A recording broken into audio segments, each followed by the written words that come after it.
Thuở nhỏ Bill và nhóm bạn đã cùng nhau tiêu diệt Pennywise. Họ cùng thề rằng nếu con quái vật đó quay trở lại, tất cả sẽ một lần nữa hợp sức để tiêu diệt nó. 27 năm sau hầu hết đều đã rời khỏi thị trấn Derry. Họ tản ra khắp đất nước, để lại sau lưng những ký ức tưởng chừng đã chìm vào quên lãng. Mùa lễ hội lại đến với thành phố. Không khí tràn ngập tiếng cười và ánh đèn rực rỡ tại khu vui chơi. Giới trẻ tụ tập tham gia các trò giải trí và cuộc thi bắn súng nước. Adrian nhanh tay nhất nên đã chiến thắng khi cậu vừa nhận lấy chú gấu bông. Ánh mắt cậu bắt gặp vẻ buồn bã của Vicky. Vì cô bé thua trò chơi nên cậu quyết định tặng lại món quà. Sau đó Adrian rời khu vui chơi cùng bạn trai.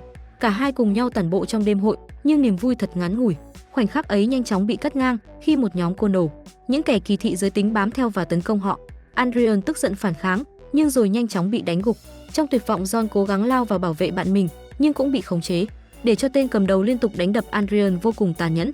Sau đó chúng ném cậu xuống sông và bỏ chạy vào đêm tối.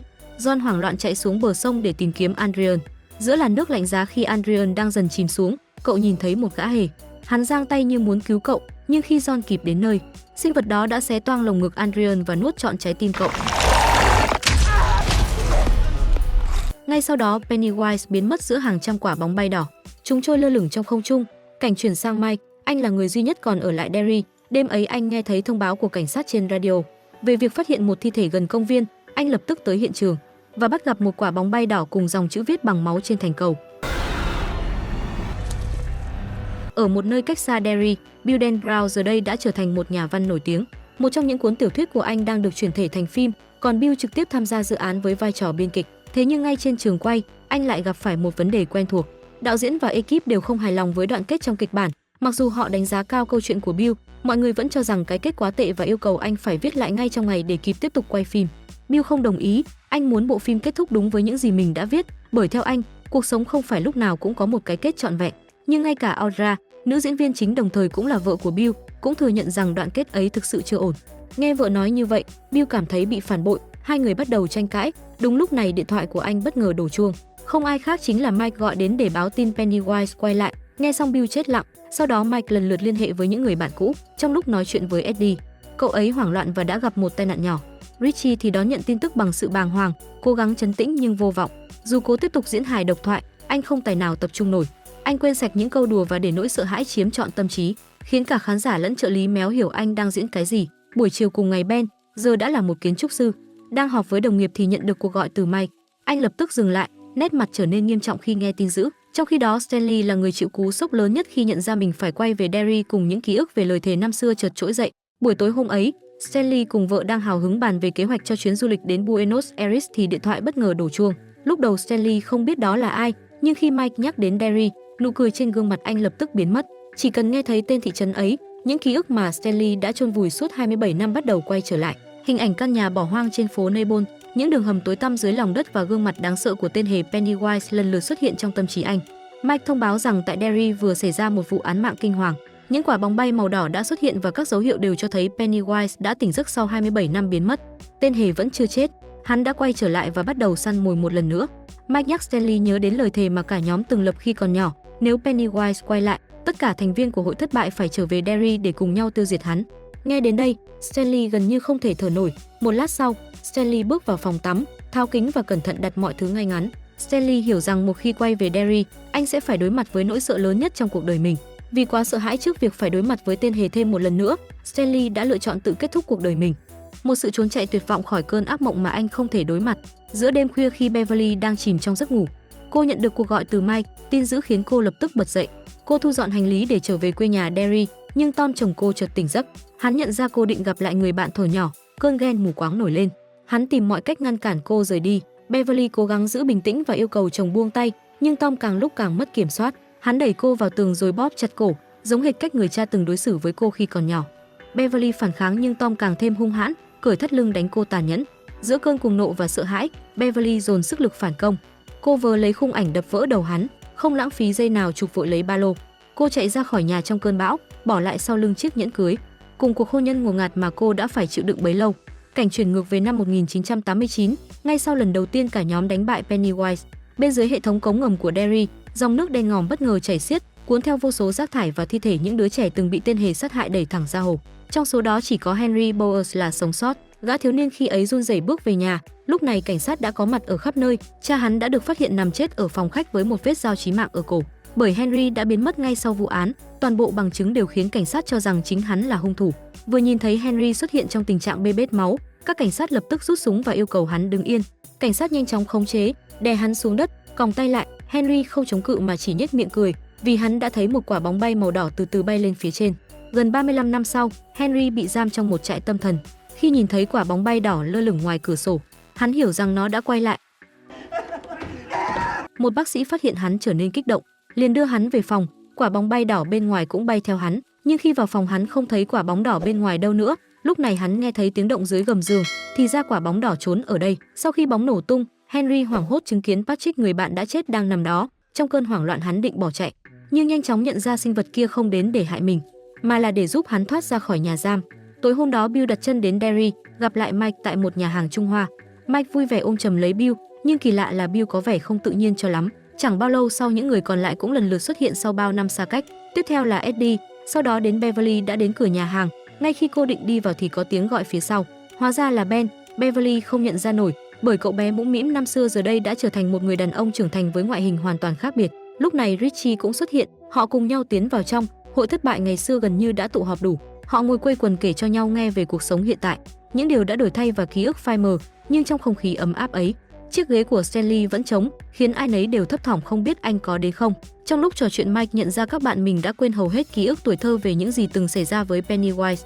Tất cả đều thừa nhận rằng khi nghe tin phải quay lại Derry đã khơi dậy một nỗi sợ vô hình trong họ. Mike giải thích rằng bất kỳ ai rời khỏi thị trấn đều dần phai mờ, ký ức nhạt nhòa, rồi chẳng thể kể cho ai nghe điều kinh hoàng ấy.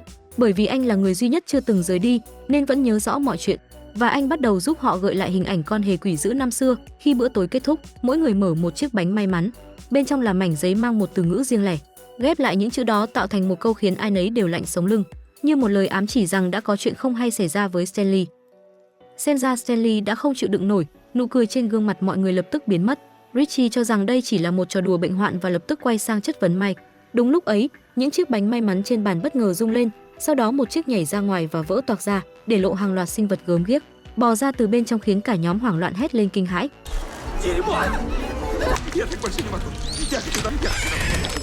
Khi họ nhìn vào bể cá cạnh bàn, thay vì là những chú cá thì chỉ còn những chiếc sọ người đang trôi lềnh bềnh. Tất cả cố gắng tự thuyết phục rằng đó chỉ là ảo giác, vừa sợ hãi đập phá điên loạn để xua tan cơn ác mộng trước mắt. Tiếng la hét và bàn ghế đổ vỡ khiến người phục vụ đi đến, nhưng chết lặng khi thấy Mike đang đập phá điên cuồng giữa bàn ăn, trong khi những người còn lại sợ hãi đứng nhìn. Chỉ một giây sau, tất cả ảo giác biến mất, không gian nhà hàng yên tĩnh như chưa từng có chuyện gì. Rời khỏi nhà hàng, Beverly lập tức gọi cho vợ Stanley để hỏi thăm tình hình, nhưng bên kia đầu dây, người phụ nữ chỉ biết khóc nấc. Stanley đã tự kết liễu đời mình vào đêm hôm trước. Cú sốc ấy khiến cả nhóm lặng người, nỗi sợ tràn ngập trong ánh mắt. Ai nấy đều hiểu rằng Pennywise đã trở lại. Mọi người định rời khỏi Derry để thoát khỏi số phận đen tối đang chờ phía trước. Tuy nhiên Mike không bỏ cuộc, anh cố thuyết phục Bill đến thư viện, vì có điều quan trọng cần cho anh thấy. Bill chần chừ nhưng rồi sự kiên định của Mike khiến anh gật đầu. Lúc này tại sân bóng chày, cô bé Vicky ngồi chán chường giữa đám đông. Victoria bất ngờ nhìn thấy một con đom đóm phát sáng bay ngay trước mặt mình. Ánh sáng nhỏ bé ấy liên tục di chuyển qua những hàng ghế, giống như đang cố tình thu hút sự chú ý của cô bé. Victoria tò mò đứng dậy, lặng lẽ đuổi theo mà không hề nói với mẹ. Con đom đóm dẫn cô đến một khoảng tối nằm bên dưới khán đài. Vicky bắt gặp một gã hề với khuôn mặt trắng bệch và đôi mắt lạnh lẽo. Sợ hãi, cô bé định bỏ chạy, nhưng sinh vật ấy bỗng cất tiếng nức nở, than vãn rằng ai cũng chế giễu vẻ ngoài của hắn. Điều này chạm vào trái tim Vicky, vì cô bé cũng hay bị người khác chế giễu do vết bớt trên má. Sự thương hại non nớt khiến Vicky chần chừ, rồi ngập ngừng tiến lại gần. Chỉ khoảnh khắc sau, Pennywise há miệng và nuốt chửng cô bé. Cùng lúc đó tại trại tâm thần, viên bảo vệ phát hiện có một người đang lững thững di chuyển. Viên bảo vệ chạy ra kiểm tra thì là một y tá người đầy máu, và phía sau chính là Henry. Hắn tiện tay giết luôn người bảo vệ rồi lao nhanh ra khỏi bệnh viện, nơi có một chiếc xe cũ đang đợi sẵn.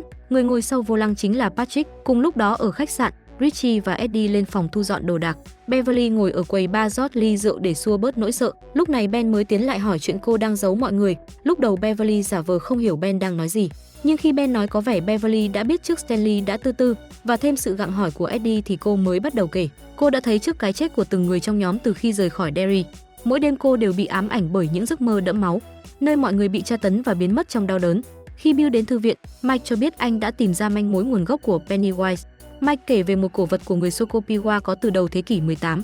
Khi chạm vào món đồ ấy, những hình ảnh kỳ lạ ập đến trong tâm trí Bill, như thể đang sống lại ký ức của Mike.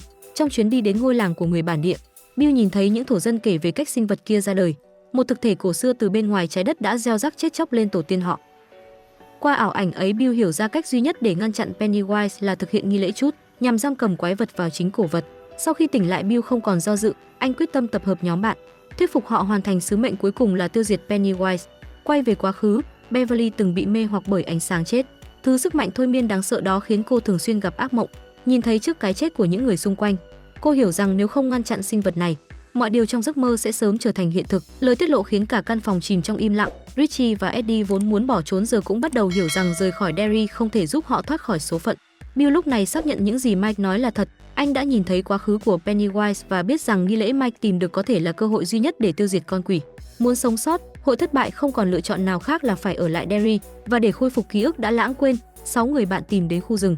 Họ phát hiện căn hầm bí mật cũ kỹ mà Ben đã xây dựng. Khi cả nhóm bước xuống căn hầm phủ đầy bụi, những ký ức tuổi thơ lập tức ùa về. Ngày ấy, khi những người bạn lần đầu nhìn thấy căn cứ, ai cũng kinh ngạc vì không hiểu một mình Ben có thể xây dựng nơi này bằng cách nào. Ben giải thích rằng cái hố đã tồn tại từ trước, anh chỉ gia cố lại những bức tường, tìm thêm gỗ làm mái và lắp một cánh cửa ở phía trên. Đó cũng chính là công trình đầu tiên Ben tự tay thiết kế. Lúc này, Bill mở chiếc hộp và tìm thấy những chiếc mũ tắm Stanley từng chuẩn bị để bảo vệ cả nhóm khỏi nhện trong căn cứ. Kỷ niệm ấy khiến họ nhớ lại những ngày cùng nhau vui chơi, chia sẻ ước mơ về tương lai. Khi đó, Stanley từng lo rằng lúc trưởng thành, tất cả sẽ dần xa cách và quên mất nhau. Nhưng những người còn lại đều khẳng định rằng tình bạn của hội thất bại sẽ không bao giờ thay đổi. Ký ức kết thúc, đưa mọi người trở lại căn cứ ở hiện tại. Nhìn những chiếc mũ Stanley để lại, cả nhóm không khỏi đau lòng. Để phá vỡ bầu không khí, Mike nói ra lý do thật sự đưa họ đến đây. Mike giải thích rằng để nghi lễ chút phát huy tác dụng, mỗi người cần tự mình đi tìm một vật kỷ niệm gắn liền với tuổi thơ, thứ mang linh hồn của quá khứ mà họ đã đánh mất. Hành trình đầu tiên là của Beverly, cô quay lại căn hộ cũ của cha mình, người mà cô không gặp lại kể từ khi rời Derry. Nhưng khi đến nơi, cô được biết ông đã qua đời từ nhiều năm trước. Chủ mới là một bà lão có tên Curse, niềm nở mời cô vào dùng trà. Beverly bước qua cánh cửa, cảm giác cũ kỹ của ngôi nhà khiến ký ức dâng trào. Cô tìm đến góc tường nơi mình từng giấu những món đồ nhỏ. Cô cậy mép tường và nhẹ nhàng lấy ra những vật kỷ niệm phủ đầy bụi, trong đó có một tấm thiệp. Beverly nhẹ nhàng cầm tấm thiệp lên. Cô vẫn luôn nghĩ người viết những dòng này là Bill, mà không hề biết tác giả thật sự chính là Ben. Đây cũng là món đồ chứa đựng ký ức sâu sắc nhất của cô. Trong khi Beverly đang đắm chìm trong ký ức, phía ngoài cửa bà lão Curse lại có dáng di chuyển kỳ lạ. Cô không hề để ý, rồi bước ra phòng khách ngồi xuống đối diện bà Curse. Nhưng không khí trở nên kỳ lạ, ánh mắt bà lão mỗi lúc một đáng ngờ, nụ cười ẩn chứa điều gì đó kinh khủng. Beverly để ý thấy ngực bà lão có một vết sẹo nằm ngay chỗ tên hề bị Ben đâm xuyên ngày xưa. Bà lão dặn Beverly ngồi yên ở đấy để bà vào bếp lấy bánh quy. Bà lão vừa đi thì cô cũng đứng lên nhìn xung quanh, đến khi nhìn thấy những bức ảnh trên tường, cô chết lặng khi nhận ra bóng dáng của Pennywise. Trong thoáng chốc bà Curse biến mất, thay vào đó là một sinh vật nhăn nheo. Nó trần trụi và gớm ghiếc lao thẳng về phía cô. Beverly hét lên chạy vội đến cửa, nhưng cửa đã bị khóa chặt. Pennywise xuất hiện với khuôn mặt trắng bệch nở nụ cười ghê rợn. Hắn nói rằng cô không thể thay đổi số phận của bạn bè mình. Khi cuối cùng thoát được ra ngoài, Beverly quay lại nhìn tòa nhà phía sau và nhận ra đó chỉ là một căn nhà bỏ hoang đổ nát giữa lòng Derry. Cùng lúc ấy ở phía bên kia thị trấn, Richie ghé lại tiệm game cũ nơi anh từng chơi cùng bạn bè. Anh nhặt lên một đồng xu từ máy chơi điện tử, khiến ký ức cũ tràn về. Ngày mà Henry từng dọa đánh anh, chỉ vì cố gắng rủ em họ của hắn chơi thêm một ván game nữa. Chúng chửi rủa Richie là gay rồi thô lỗ đuổi đi. Sợ hãi, Richie bỏ chạy đến công viên, nhưng cơn ác mộng chưa kết thúc. Một bức tượng khổng lồ ngay giữa công viên bỗng chuyển động, đôi mắt nó sáng lên và lao tới với cây sắt trong tay. Richie hoảng loạn bỏ chạy qua bãi cỏ, bị ngã xuống đất chỉ còn biết nhắm mắt lại và tự nhủ rằng tất cả chỉ là ảo giác. Mở mắt ra, bức tượng đã biến mất, để lại anh giữa công viên tĩnh lặng. Quay về thực tại, Richie ngước nhìn bức tượng khổng lồ, bỗng có cậu bé lướt qua nhét cho anh một tờ rơi về đám tang của chính mình. Hoảng hốt, anh ngẩng lên nhìn bức tượng nơi Pennywise đang ngồi. Hắn nhìn chằm chằm về phía anh bằng ánh mắt thèm khát. Hàng trăm quả bóng bay đỏ bỗng nâng gã hề lên không trung. Hắn trôi về phía Richie nở nụ cười ma quái và nói rằng hắn biết bí mật của anh. Richie nhắm chặt mắt cố gắng quay về với thực tại, nhưng tiếng cười the thé của Pennywise vẫn vang vọng. Mở mắt ra thấy tên hề áp sát khiến anh sợ hãi bỏ chạy. Buổi chiều hôm ấy, Bill đi ngang qua một cửa hàng đồ cũ và bất ngờ nhìn thấy chiếc xe đạp thổi nhỏ của mình đang được bày bán. Anh không thể tin nổi, liền lao vào cửa hàng nói với chủ tiệm là muốn mua lại chiếc xe đạp. Sau khi mua thành công, anh lau chùi cẩn thận rồi đạp qua những con phố quen thuộc của Derry, nơi anh từng rong ruổi khi còn là một đứa trẻ.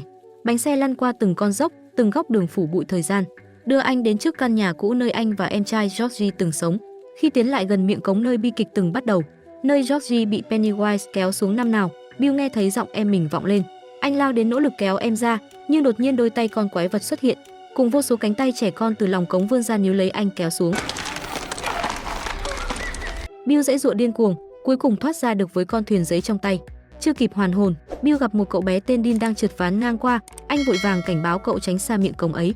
Nhưng cậu bé lại kể rằng mình thường nghe thấy tiếng nói của trẻ con vang lên từ ống thoát nước trong bồn tắm. Hóa ra Dean hiện tại đang sống trong căn nhà cũ của Bill. Anh khuyên cậu hãy bịa lý do nào đó để cha mẹ đưa đi khỏi thị trấn. Cậu bé hốt hoảng nói mình phải rời đi ngay vì đã trễ giờ lễ hội. Ở một nơi khác, Ben đang phải đối diện với bóng ma quá khứ của chính mình. Khi còn nhỏ cậu từng bị bạn bè bắt nạt vì vẻ ngoài mập mạp, khiến cậu thu mình lại, chỉ biết đeo tai nghe và sống trong thế giới riêng. Người duy nhất cậu từng mở lòng là Beverly, cô gái mà Ben thầm yêu suốt thời thơ ấu.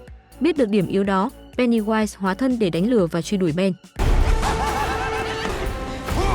Cậu bé chạy đến cửa ra vào thì nhận ra nó đã bị khóa. Ben buộc phải ẩn mình trong tủ đồ cá nhân, nhưng vẫn bị tên hề tìm thấy. Nó há cái miệng đỏ ngòm và định nuốt sống Ben. Cậu hoảng loạn bỏ chạy tới khi đụng phải một người bảo vệ, gã hề ma quái mới biến mất. Hồi ức hiện về rõ mồn một khiến Ben bàng hoàng rồi lặng lẽ rời đi. Trở về khách sạn, Ben gặp lại Beverly và nhận ra cô vẫn nhớ bài thơ năm xưa. Tuy nhiên cô vẫn đinh ninh rằng chính Bill mới là người viết nó. Còn Eddie trên đường đi dạo qua trung tâm thị trấn, anh ghé vào hiệu thuốc mua ống xịt hen suyễn, tình cờ gặp lại ông Kin, chủ tiệm già nua từng biết anh từ nhỏ. Trong lúc chờ lấy thuốc, Eddie chợt nghe thấy giọng mẹ mình vọng lên từ tầng hầm. Anh run rẩy bước xuống, trước mắt là những túi máu treo lơ lửng khắp nơi. Càng tiến sâu vào trong, tiếng mẹ anh càng trở nên rõ ràng. Khi kéo tấm rèm sang một bên, anh thấy mẹ bị trói và đang kêu cứu. Phía sau là một gã mắc bệnh phong lở loét đang tiến đến gần. Eddie cố gắng tháo dây trói cho mẹ nhưng không kịp. Khi tên bệnh phong tiến lại gần rồi rơi chiếc khăn trùm đầu xuống để lộ khuôn mặt lở loét gớm ghiếc. Nhìn thấy khuôn mặt quen thuộc, Eddie sợ hãi bỏ chạy, để mặc mẹ lại ở đó. Nhiều năm sau ký ức thôi thúc anh quay lại căn hầm này. Anh kéo tấm rèm cũ ra, nhưng lần này chẳng có gì ở phía sau. Thở phào nhẹ nhõm định quay đi thì một bóng đen bất ngờ lao đến. Chính là con quái vật năm xưa. Trong giây phút hoảng loạn, Eddie dồn can đảm chụp lấy cổ sinh vật và siết thật mạnh. Con quái vật giống lên, dường như đang dần bị thu nhỏ lại. Nó phun ra một luồng dịch nhớt màu đen đặc sánh, bắn khắp mặt anh, nhưng khi Eddie mở mắt ra thì nó đã biến mất, để lại căn hầm trống không cùng mùi hôi thối nồng nặc. Lúc Bill trở lại khách sạn, Beverly chạy đến ôm chầm lấy anh. Trong giây phút sợ hãi đó họ đã trao nhau một nụ hôn. Khi hai người còn chưa thoát khỏi cơn phê, đúng lúc ấy một chiếc ván trượt từ đâu lăn xuống cầu thang. Bill chết lặng nhận ra đó là của Dean, cậu bé vừa gặp lúc chiều. Linh cảm chẳng lành, anh lập tức chạy đến lễ hội để tìm cậu. Trong khi đó, Richie lặng lẽ thu dọn đồ để rời khỏi thị trấn. Còn Eddie bước vào nhà tắm rửa sạch lớp nhớt hôi thối trên người. Nhưng anh không biết rằng Henry đang ẩn nấp sau rèm chờ thời cơ ra tay. Hắn lao ra tấn công Eddie bằng con dao sắc nhọn. Trong cơn hoảng loạn, Eddie nấp sau tấm màn rồi bất ngờ phản công. Anh dùng chính con dao ấy đâm thẳng vào ngực Henry. Henry đau đớn lùi lại. Dù khuôn mặt đang chảy máu, Eddie vẫn cố lấy lại bình tĩnh rồi chế giễu Henry rằng đã gần 30 năm trôi qua nhưng hắn vẫn chưa chịu cắt bỏ kiểu tóc lỗi thời của mình. Sau đó, Eddie lập tức lết khỏi phòng tắm ra hành lang tìm Ben cùng Beverly. Anh hoảng hốt thông báo rằng Henry Bowers đang ở bên trong. Ben nghe vậy liền lao vào nhưng Henry đã biến mất. Nhìn qua cửa sổ bị phá, Ben nhìn thấy Henry phía dưới. Hắn vừa rút con dao khỏi ngực vừa cười với anh rồi chạy đi. Phía bên này Bill cũng đã đến khu vui chơi. Lúc này khu vui chơi đông nghịt người, giữa dòng người đông đúc, anh vừa chạy vừa gọi lớn tên Dean. Cuối cùng, anh nhìn thấy cậu bé đang bước vào một ngôi nhà ma dành cho trẻ em. Sự bất an thôi thúc anh vội vã đuổi theo. Băng qua một số trò chơi, Bill tiến vào lối đi bao quanh bởi toàn là gương. Anh cố gắng tìm đường đến bên cậu bé trong mê cung ấy, nhưng Pennywise đã xuất hiện rình rập phía sau. Nụ cười nham hiểm của hắn hiện lên qua từng tấm gương. Bill đập mạnh tay lên lớp kính cố phá vỡ nó để cứu đứa trẻ, nhưng Pennywise nhanh hơn, đập xuyên đầu qua tấm gương. Bill đành bất lực chứng kiến con quái vật há miệng nuốt trọn cậu bé. Lúc này trên đường rời khỏi Derry, Richie bất ngờ nhìn thấy giáo đường nơi Stanley từng làm lễ trưởng thành. Bước vào bên trong, anh nhớ lại bài phát biểu năm xưa khi Stanley nói rằng trưởng thành là dám sống đúng với con người thật và luôn trân trọng hội thất bại. Ký ức ấy khiến Richie nhận ra mình không thể tiếp tục bỏ trốn. Anh lập tức quay xe trở lại. Đêm xuống khi Mike đang ở lại thư viện một mình, Henry điên loạn lao vào tấn công anh với con dao trên tay. Ngay lúc Mike sắp bị đâm, Richie xuất hiện kịp thời. Anh bổ chiếc rìu thẳng vào đầu Henry để kết liễu hắn. Ba người nhóm Beverly cũng vừa hay đến thư viện. Lúc này Mike gọi điện báo tin cho Bill lại vừa có đứa trẻ bị Pennywise giết. Sự phẫn nộ và cảm giác tội lỗi tràn ngập trong lòng Bill. Anh quyết định sẽ tự mình đi tiêu diệt con quái vật. Nhưng Mike và những người còn lại hiểu rõ về nghi lễ trút, nó chỉ có thể hoàn thành khi tất cả cùng thực hiện với nhau. Vì thế họ lập tức lên đường tìm Bill tại ngôi nhà hoang ở phố Neighbor. Nơi đó là hang ổ của Pennywise. Ngay khi Bill tiến vào thì mọi người cũng đuổi đến nơi, giống như hồi nhỏ, mọi người giờ đây cũng sẽ cùng nhau tiến vào chiến đấu với tên hề.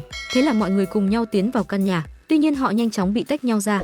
Mike và Beverly tìm cách giúp Ben, người đang bị thương ở bụng. Trong khi Bill, Richie và Eddie vô tình chạm trán xác của Stanley. Cái xác nằm gập trong chiếc tủ lạnh, rồi một âm thanh ghê rợn vang lên. Chiếc đầu của Stanley rơi xuống đất và bắt đầu lăn đi với đôi mắt mở trừng. Khi Beverly nhìn vào tấm gương, cô thấy hình ảnh Pennywise rạch bụng Ben. Cô lập tức đập vỡ gương để cứu họ, nhưng ngay sau đó, chiếc đầu của Stanley mọc ra 3 cặp chân nhện, biến thành một sinh vật kinh tởm.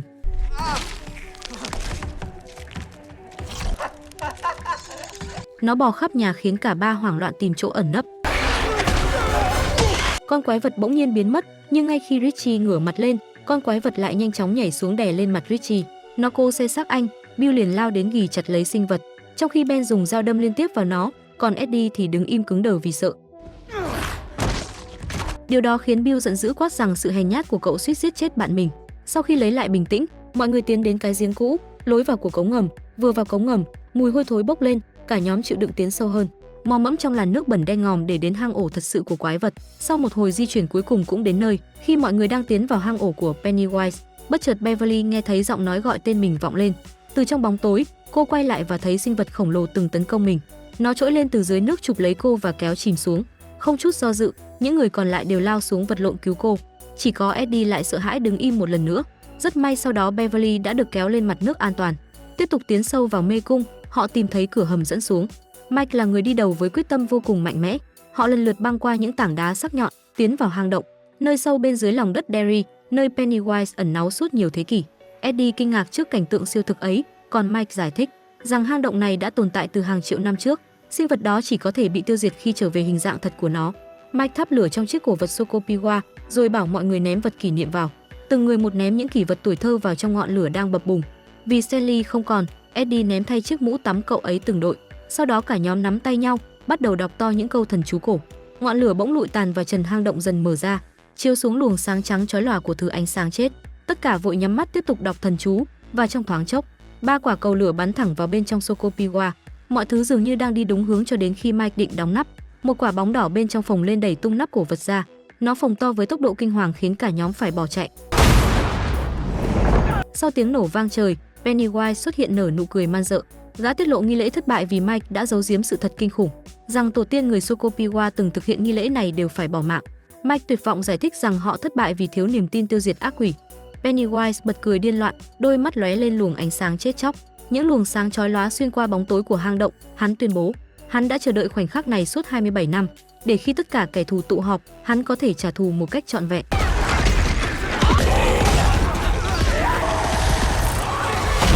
Trong cơn hỗn loạn bỏ chạy, nhóm bạn 6 người bị tách nhau ra. Bill rơi xuống một hồ nước ngầm không có lối thoát. Chợt xuất hiện một khe hở nhỏ phía xa nên anh cố bơi qua, nhưng chỉ để nhận ra mình đang ở tầng hầm căn nhà cũ. Tại đó anh đối diện với bản thân thời niên thiếu và người em trai đã chết. Khoảnh khắc buộc Bill phải đối diện với nỗi dằn vặt sâu thẳm mà anh mang theo suốt 27 năm.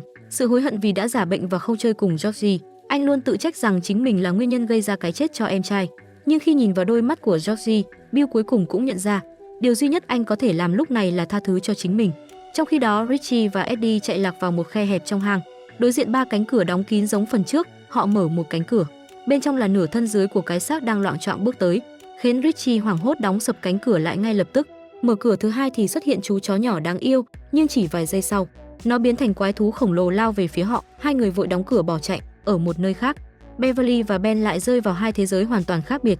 Beverly bị hút vào nhà vệ sinh của ngôi trường cũ, nơi cô nghe thấy những tiếng cười chê bai nhạo báng, lời sỉ nhục từ những kẻ từng bắt nạt vang vọng trong tâm trí. Ben thì rơi xuống căn hầm bí mật mà anh từng xây dựng. Cát liên tục chảy xuống với ý định chôn sống anh. Pennywise nói rằng đây chính là nỗi sợ lớn nhất của Ben, sợ phải sống cô độc đến chết. Dù có cố gắng thay đổi diện mạo thế nào, thì bản thân vẫn luôn bị xa lánh. Còn với Beverly thì những kẻ bắt nạt cô, hay những tên từng có ý đồ xấu xa đều xuất hiện ngoài cửa, rồi máu ồ ạt đổ vào căn phòng dần dần nhấn chìm lấy cô. Khi Ben sắp bị chôn vùi hoàn toàn, anh nghe thấy giọng của Beverly. Anh cất lời đọc to bài thơ ngây ngô năm xưa, bài thơ mà anh từng viết tặng cô bằng tất cả tình yêu chân thành. Chính khoảnh khắc ấy đã khiến Beverly bừng tỉnh cơn mơ. Ký ức về Ben bất chợt quay trở lại rạng rỡ và rõ ràng. Cô phá cửa cứu Ben thoát khỏi lòng đất. Và cả hai ôm chặt lấy nhau, rồi cùng nhau quay lại đường hầm chính nơi ác quỷ đang chờ. Cùng lúc đó, Bill đối mặt với ảo ảnh của chính mình trong tầng hầm, sau khi vượt qua tội lỗi và nỗi sợ rồi tiêu diệt ảo ảnh. Anh ngoi lên mặt nước gặp lại Mike, nhưng trước khi Bill kịp nói lời nào, Pennywise đã xuất hiện và tấn công Mike. Ngay khi quái vật chuẩn bị kết liễu anh, Richie ném đá thẳng vào đầu nó. Anh định ném tiếp viên thứ hai, nhưng ánh sáng chết của Pennywise đã tỏa ra thôi miên khiến Richie đứng trơ ra như tượng đá. Nhìn thấy bạn mình bị cuốn vào luồng sáng chết chóc ấy, Eddie dốc hết can đảm lấy thanh sắt mà Beverly đã đưa. Anh dùng sức ném thẳng mũi nhọn về phía tên quái vật. Pennywise gào lên và rút lui trong sự đau đớn tột cùng. Eddie chạy lại đỡ Richie, cả hai ôm chầm nhau trong niềm sung sướng, tin rằng mình đã giết được ác quỷ, nhưng niềm vui ấy chẳng kéo dài lâu. Pennywise vùng dậy vung chiếc vuốt sắc nhọn đâm xuyên qua Eddie. Nhóm bạn lao đến, Richie quỳ gục xuống bên cạnh Eddie, cố gắng cầm máu nhưng sinh lực của anh đang cạn dần. Mike và Bill hiểu rằng họ không còn nhiều thời gian nữa. Mike nhớ lại lời bộ tộc rằng bất kỳ sinh vật nào cũng phải tuân theo quy luật hình dạng. Trước khi vào đây cả nhóm đã phải chui qua một khe hẹp. Vậy nếu ác quỷ muốn qua đó thì nó cũng phải thu nhỏ lại. Nếu như vậy thì cả nhóm sẽ có cơ hội chiến đấu dễ dàng hơn. Mọi người trong hang vòng qua bên phải con quái vật. Ngay khi mọi người lao nhanh đến khe hẹp thì quái vật phát hiện. Hắn lao nhanh về phía mấy người. Ngay khi còn mấy bước nữa là tới điểm đến thì con quái vật đã nhanh chân hơn chặn đường mọi người. Trong lúc tuyệt vọng, Bill nảy ra ý định khiến nó nghĩ rằng mình yếu đuối nhỏ bé. Họ bắt đầu gào thét nhục mạ Pennywise, gọi hắn là tên hề đáng thương hèn nhát. Những lời sỉ nhục sắc như dao đâm thẳng vào lòng tự tôn của hắn. Mỗi tiếng thét vang lên, Pennywise lại yếu đi, cơ thể co rút dần, cho đến khi chỉ còn là một sinh vật thảm hại như con sâu đang run rẩy dưới chân họ. Mike tiến đến thò tay vào ngực sinh vật. Anh móc ra trái tim đen thẫm rồi tất cả cùng nhau nắm lấy, siết chặt cho đến khi nó nổ tung hóa thành tro bụi. Ánh sáng chết dần lụi tắt và thân xác Pennywise cũng tan rã, biến mất vào hư không. Sau khi con quái vật bị tiêu diệt hoàn toàn, họ chạy đến bên Eddie, nhưng anh đã trút hơi thở cuối cùng. Một cơn chấn động ập tới, cả nhóm buộc phải rời đi, đành bỏ lại thi thể bạn mình trong nỗi đau tột cùng. Khi họ thoát ra ngoài thì toàn bộ căn nhà hoang cũng đổ sập, chôn vùi những tàn tích cuối cùng của nỗi kinh hoàng mang tên Pennywise. Richie gục xuống gào lên trong tuyệt vọng vì không thể cứu được Eddie, người bạn thân thiết nhất của anh. Sau đó mọi người đi tới hồ nước nơi mọi người cùng tắm hồi nhỏ để rửa sạch cơ thể. Giờ đây mỗi người đều đã nhớ lại toàn bộ chuyện thuở ấu thơ.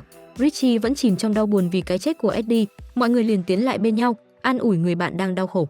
Bỗng Richie phát hiện kính của mình bị rơi xuống nước. Ben và Beverly nhanh chóng lặn xuống, giúp Richie lấy lại chiếc kính. Ở dưới nước, Ben và Beverly cuối cùng cũng thừa nhận tình cảm dành cho nhau bằng một nụ hôn. Beverly giờ đây đã hiểu người viết bài thơ năm xưa không phải Bill, mà chính là Ben. Mọi người cùng nhau trở về thị trấn. Vết sẹo trên tay biến mất chứng tỏ cơn ác mộng 3 thập kỷ cuối cùng cũng chấm dứt. Bill quay về với việc viết sách, anh đã có thể sáng tác một đoạn kết hoàn hảo. Richie đến cây cầu trong thị trấn, khắc lên bí mật cả đời mình. Còn Ben và Beverly đã đến được với nhau, Mike thì quyết định rời thị trấn để bắt đầu cuộc sống mới. Tất cả đều nhận được một bức thư từ Stanley. Anh ấy viết trước khi chết, bởi biết bản thân không đủ mạnh mẽ để đối mặt với Pennywise một lần nữa. Và anh hiểu nếu một mắt xích bị phá vỡ thì cả nhóm sẽ tan rã dẫn đến cái chết cho tất cả. Nên anh chọn cách này để giữ nhóm Losers luôn là một khối thống nhất, tiếp thêm cho họ sức mạnh và lòng can đảm hoàn thành lời hứa. Đó là toàn bộ nội dung của bộ phim. IT Chapter 2 khép lại với thông điệp rằng nỗi sợ chỉ mạnh khi chúng ta để nó kiểm soát mình, còn tình bạn và lòng dũng cảm có thể giúp con người chiến thắng những ám ảnh sâu kín nhất. Nếu là một thành viên của hội thất bại, bạn có đủ can đảm quay lại Derry để đối đầu với Pennywise không? Hãy để lại câu trả lời dưới phần bình luận. Đừng quên nhấn like, đăng ký kênh và bật chuông để theo dõi thêm nhiều bộ phim hấp dẫn khác nhé.